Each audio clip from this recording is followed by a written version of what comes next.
Hi guys, welcome to episode 4 of this series on mental health, depression, whatever else that we discuss on the series.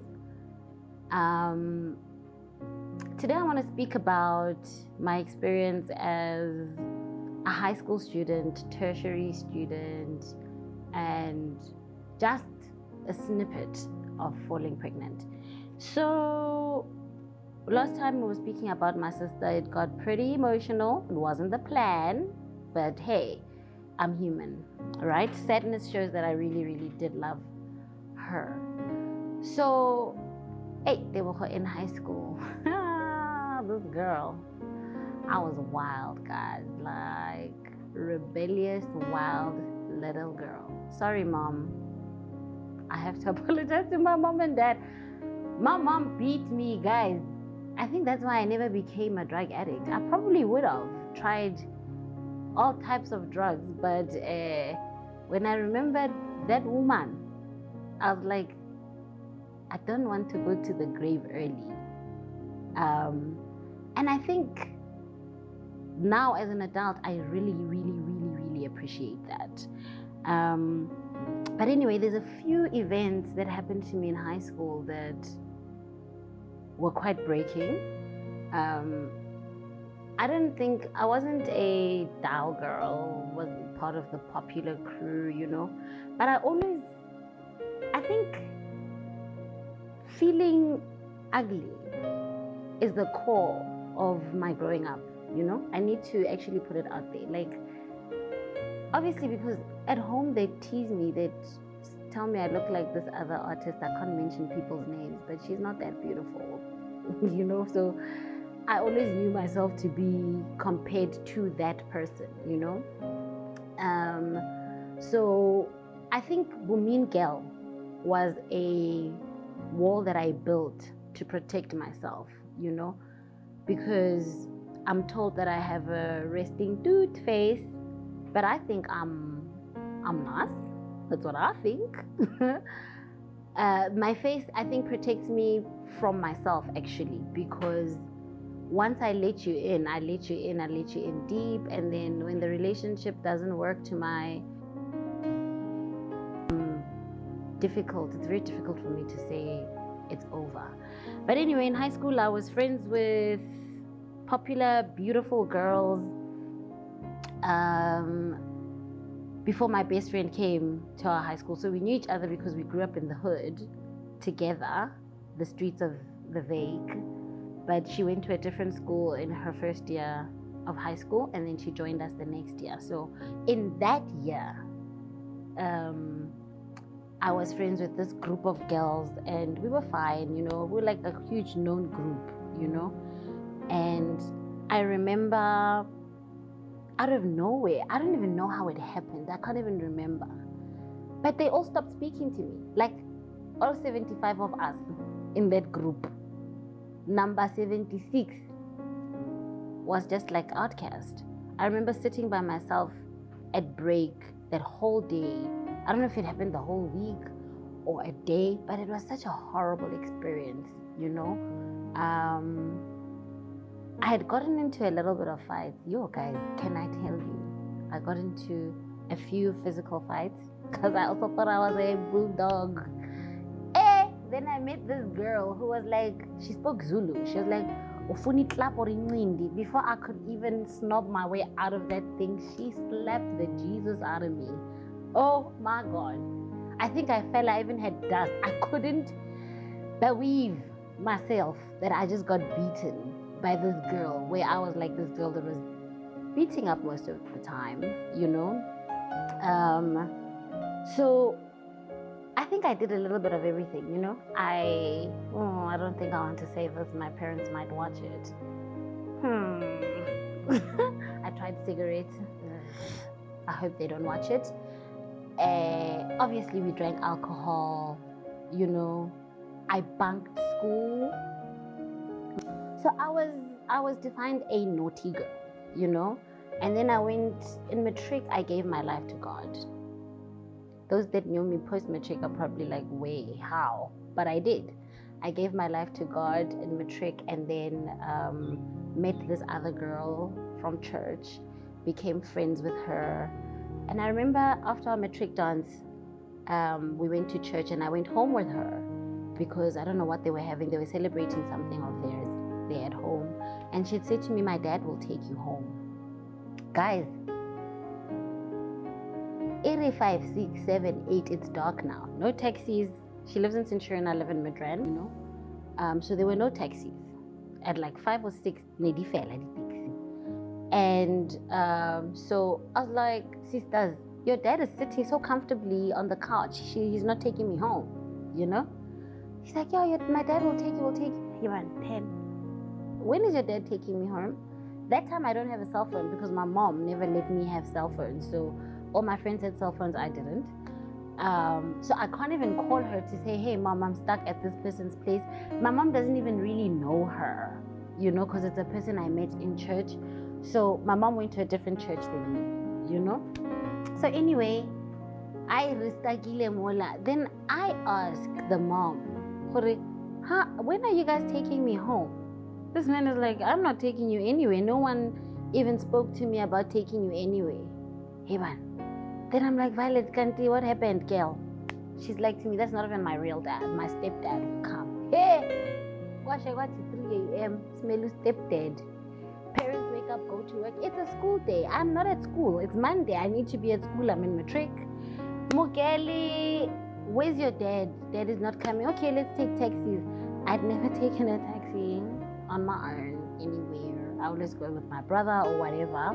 But anyway, we take a taxi to Pretoria Town CBD. Keep blank. I've never been to Pretoria on my own. This girl says, no, we're going to meet my dad, go Kai. She takes me to this other tavern. There I am praying in tongues because I'm thinking, what am I doing here? Guys, I don't have even a 2 rand on me because Renabo Christian girl, we give, we trust, we do all these things. Lo and behold, I walk into this tavern. This other guy sees how confused I am, you know. He says to me, then I freak out completely because I'm like, what do you mean? This girl is an usher at church. Her parents are people go cracking. What's the one? Guys, this girl starts drinking. I am watching her. I'm like, dude, when are we going home? Dude, when are we going home? So this guy that spoke to me, he disappeared and then he came back and I said to him, dude, I need to borrow money. There were still those ticky box phones. I need to borrow money. I need to call my friend to tell my mom because I was afraid of calling my mom. I didn't sleep at home, you know. And I'm naughty, so she generally would have thought she chose to be with boys or something, which I never did.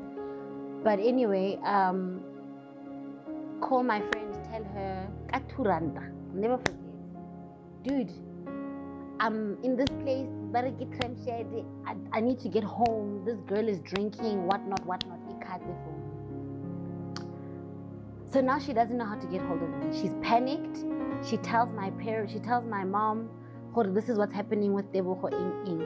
This time it's about 6 o'clock in the evening, 8 o'clock. I'm like, I need to go outside. I'm leaving her. I'm going to find my way. I wait outside. Now this is Pretoria Town. I don't know a single human being. I'm seeing men and hobos on the streets. I'm like, I just need to go back to this club because I'm gonna die. I go to her, I'm like, dude, I need to get home. I need to go to school. She says to me, no, the person that's going to take us is coming. I know this policeman, what. Can't this policeman actually up, not in uniform, but he is a policeman. He says he's about to go, he's doing undercover, whatever. He'll drop us off Kosani side. And this guy says to me, you better make sure you get home because this girl, Ramiti, as the police, she's like a street girl. Guys, that time I'm just seeing my death, né? We get to this place. To cut a long story short, we walk in. There's this group of guys for this Sunnyside, Sunnyside, they used to be like alcohol and drinking. These guys are like, sure, we're gonna take you home. Let us just party our lives up. So at that point, I'm just obeying because I want to go home. Then it's time to go, and then these 2 guys are like, no, you go in my car and your friend goes in the other car. I'm like, no, why can't we just go in the same car? Because you guys are taking us home. She's like, no, man, they're going to take us home. But they want to follow each other, what. You know how stupid I was. I can't even believe it. Anyway, we passed this dingy area in town. They're buying alcohol, but I can see the boards are written mid-rent. So I'm a bit like, okay, we're going home. Can't know, Miguel. We're going to these flats in Sunnyside. These guys are they're gonna park the car, go upstairs, put on their jerseys, in we must come. Guys, we go upstairs because now I'm like the fool in this whole thing. We go upstairs, we get there. Bomo guy barre sit down. I hear Violet saying, hey, don't touch her. She's innocent. She doesn't know anything about this. At that point, I'm like, shit, my life is over. I want to cry because I'm like, I want my mom. I want to go home. I don't even know why I'm in this corner. This guy tries to touch me. I'm like, don't do that, you know? And then he says to me, well, today when I get to la balcony, I'm going to throw you out of my flat. Guys, I think we were on 16th floor. When I look down, I'm like, I'm definitely dead. This is me, I'm dead. I asked him, guys, can I go to the toilet? I really need to go to the toilet. I lock myself in the toilet and I start praying. I've never prayed like that in my life. I start praying because I'm traumatized. This guy promised to kill me and they're gonna rape us. The whole idea is they're gonna rape us, but God being God, guys. I get into this toilet, I pray, they start banging, get out. I'm like, I can't wake up. I don't know at what point the Holy Spirit said to me, open the door. When I opened it, this one guy had gone to smoke outside.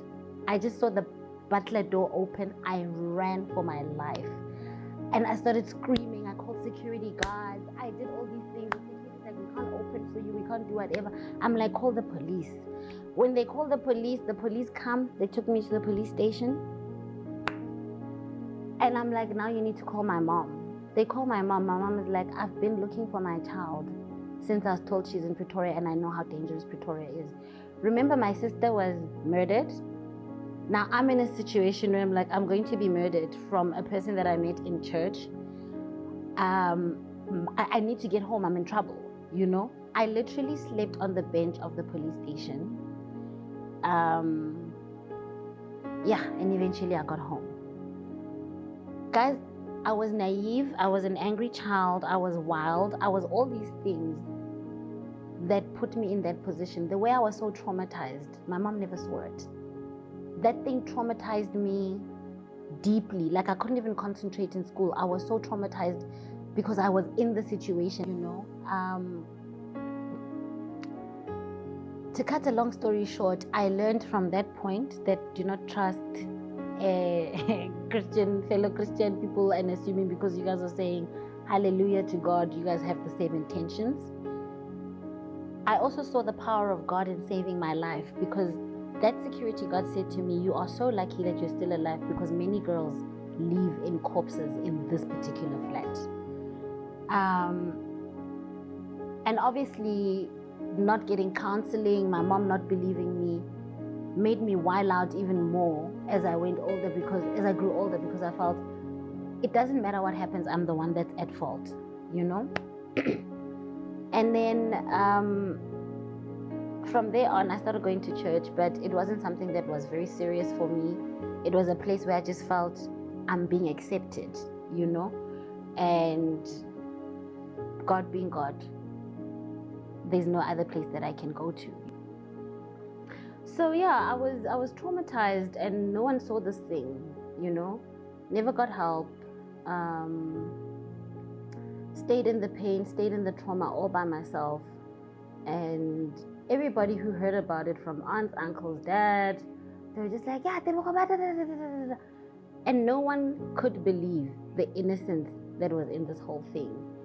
And that's another thing that broke me. And then obviously that was my matric year. Yo guys, matric, I thought I was going to fail. I hid myself when it was time for the results. I was at my grandmother's house. I literally went to sleep in my uncle's bedroom where no one ever sleeps, so that no one can find me if my name is not in the newspaper. Lo and behold, my mom woke my grandmother up, so at least there was a celebration of some sort that Tebogo did that was loved by my family, you know, that could make my mom proud. That was a moment for me. But I started tertiary as a Christian girl, praying all the time with my friends. And then I did a course, a short course, graduated. It was lovely. When I was supposed to do diploma, I went wild again. Started all the parties, Botla Blarato. Me, I was ambassador of where it's happening, you know. Until boom, boom, boom, boom, I met this guy called Katleho, and he impregnated me. Of course, I dated other people before him. I don't want to get into that detail because this video is not going to end. But yeah, I felt pregnant with Ole and I felt like my world was over. I felt like I was dead. And all I did was turn back to the God that I knew, the one that saved me from murder and rape so many years ago.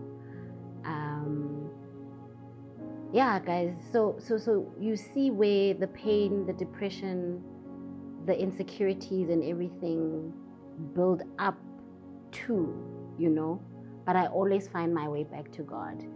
And I want to leave it there for today so that I can share the journey of motherhood from Olebogeng to Mohau. And that is where the victory starts. So I think episode 5 will be the very last, if I can put all those things in one 15-13 minute video. So thank you. See you next time.